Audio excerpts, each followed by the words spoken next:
నీలం నిక్షేపతన్న ఇందులో ప్రతి ఒక్క చిన్న చిన్న డీటెయిల్స్ కూడా కేర్ తీసుకొని ప్రతి ఒక్క దాన్ని సేమ్ మేడారంలో ఎట్లయితే ఉంటుందో అదే రకంగా ఇక్కడ కూడా అమీన్పూర్లో ప్రజలకి జర దూరం అవుతుంది వెళ్ళడానికి. ఇక్కడ ఉండే ప్రజలకు కూడా అలాంటి సౌకర్యాలు అలాంటి భక్తి వాతావరణాన్ని ఇక్కడ తీసుకొచ్చిన నీలం నిక్షేపతన్నకి వెరీ థ్యాంక్ యూ. చాలా ముందు చూపుతో చూసి గత 20 ఏళ్ళుగా ఇక్కడ చేస్తున్నందుకు, ఇంత ఘనంగా చేస్తున్నందుకు అన్నకి చాలా హార్ట్ఫుల్లీ థ్యాంక్ యూ తెలియజేస్తున్నాను.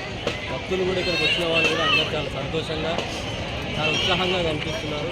మరి అవకాశం ఇచ్చిన నీలం నిక్షేపతన్నకి కూడా మినీ మేడారం అనేది ఒకటి కనిపిస్తుంది మనకి వాతావరణం చూస్తుంటే. ఇక్కడ అమీన్పూర్లో అదృష్టం ఏంటంటే ఎన్నో పల్లెటూళ్ళు ఉన్నాయి, ఎన్నో ఇక్కడ ఉన్నాయి, కానీ అమ్మవారు అనేది ఇక్కడ వెలిసింది అనేది అంటే అక్కడ మేడారంలో ఎలా జరుగుతుందో అదేవిధంగా ఇక్కడ మన అమీన్పూర్లో కూడా అదే విధంగా చేస్తున్నారు. పర్టికులర్గా నేను నిక్షేపతన్నకి థ్యాంక్స్ చెప్పాలి. ఎందుకంటే ఎంతోమంది ఆశ ఉంటుంది అంటే మేడారం వెళ్ళాలి అనేది, ఎంతోమంది కోరికుంటుంది, కానీ అది నెరవేరలేకపోతే ఎన్నో ఇబ్బందులు ఉంటాయి జనాలకి.